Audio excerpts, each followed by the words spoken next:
হোসেন, প্রধান শিক্ষক, ভগীরথপুর হাজী লাল মেমোরিয়াল উচ্চ বিদ্যালয়। আপনাকে আলোকিত সকালে সত্যপ্রকাশে আলোকিত সমাজের দৈনিক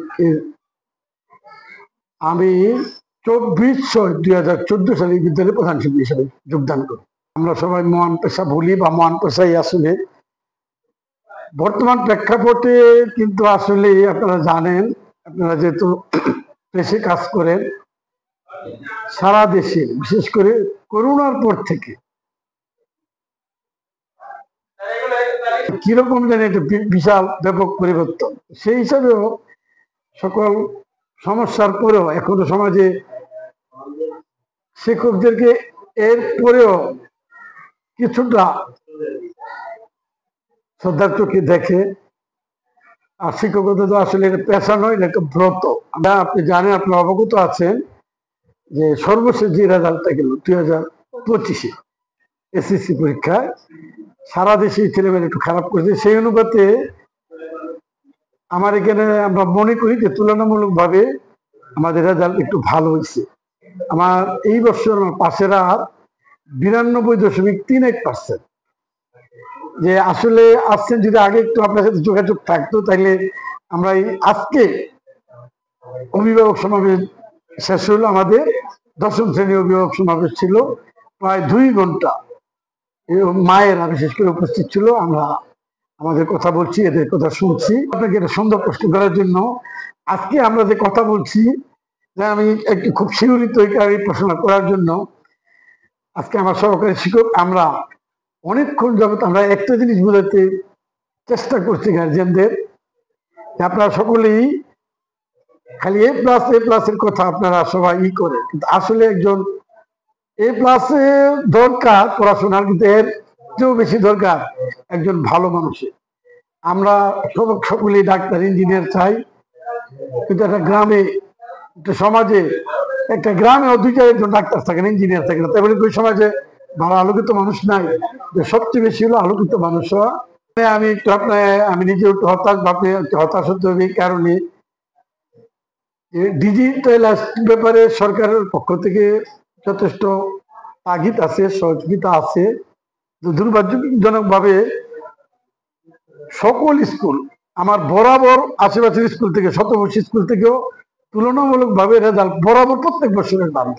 আপনারা যে তালিকা নেন পাবেন, উপজেলায় আছে, বা আমার বিদ্যালয়ের ইন নম্বর টিপ দিলেও পাবেন। কিন্তু দুর্ভাগ্যের ব্যাপার হলো শেখ রাসেল নামে যে ল্যাবের, এই ল্যাবটা আমরা পাইনি, অনেক চেষ্টা করি। ওখানে বলছে আমাদেরকে নাকি অগ্রাধিকার ভিত্তিতে দিন, একটা রুমে, সকল রুমে আমরা ব্যবস্থা করতে পারছি ক্লাস হয় একটা জিনিস। আপনাকে এই ব্যাপারে আরো একটা জিনিস বলি, যে কি কারণে জানি না, ওইটাও আমি অবশ্য ওইভাবে যেতে চাই না, রাজনৈতিক কোন অন্য কারণে কিনা যায় না, কিন্তু আমরা একটা বিল্ডিংও পাই না। অখ্যাত স্কুল বিল্ডিং পেয়েছি, আপনারা যে কোনো জায়গায় যাবেন, বিদ্যালয়ে গিয়ে দেখবেন বিল্ডিং আছে 4 তলা বিশিষ্ট, কিন্তু আমরা বিল্ডিং পাই না। আমাদের 2টা চাইতেই, যে একটা বিল্ডিং যদি হয় আর এই ল্যাব, আমাদের ছেলেমেয়ে জায়গা দিতে পারি না, অভাব। ডিজিটালের আসক্তির কথা বলি, গতকালকে আমরা 9ম শ্রেণীর অভিভাবক সমাবেশ করেছিলাম। অভিভাবক সমাবেশের পরে একটা শিক্ষার্থীর বাবা আসলো, এসে বললো যে মোবাইল তার কাছ থেকে নিলে খাওয়া দাওয়া বন্ধ করে দেয় এবং স্কুলে আসে না। ভয়াবহ কথা। তাইকে মেয়েরে আনলাম, আনার পরে অনেক বুঝালাম। আজকে এ বিষয়ে আমরা অনেক কথা বলছি, অনেক ছেলে মেয়ে মোবাইলে আসক্তি। আজকে আমরা অভিভাবকদেরকে শপথ করাইছি যে আমরা অন্তত মেট্রিক শেষ পরীক্ষার আগে আপনার ছেলে মেয়েদেরকে দিবেন না। কে কে হাত তুলেন? ছেলে মেয়েদেরকে শপথ করাইছি। এটা আরেকটা, মাদক আসক্তি থেকে দূরে থাকার জন্য আমরা এলাকার ক্যাম্পিং করি। আমাদের ওই পিটিএ বলে টিচার্স প্যারেন্টস অ্যাসোসিয়েশন আছে, ওইখানে আমরা মাদক আসক্তি, বাল্য বিবাহ এবং মোবাইল আসক্তি, এর জন্য আমার একটা টিম আছে, এরা কাজ করছে, আমিও কাজ করছি। উপজেলা থেকে আমাদেরকে সহায়তা করছে।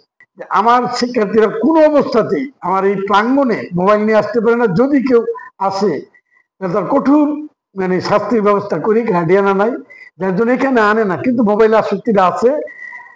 আল্লাহ জানে যে নতুন প্রজন্ম যদি এইভাবে আসক্তি থাকে, তাহলে আমাদের পরবর্তী প্রজন্ম আসলে কতটা সুস্থ সাবলীল ভাবে বেড়ে উঠবে, মননশীল মানুষ হিসেবে গড়ে উঠবে, সেদিনে আমরা সন্ধিয়ান। তবে আমরা অভিভাবকদের সাথে আমরা মাসে একবার করে মিটিং করি, বিশেষ করে নবম দশম শ্রেণী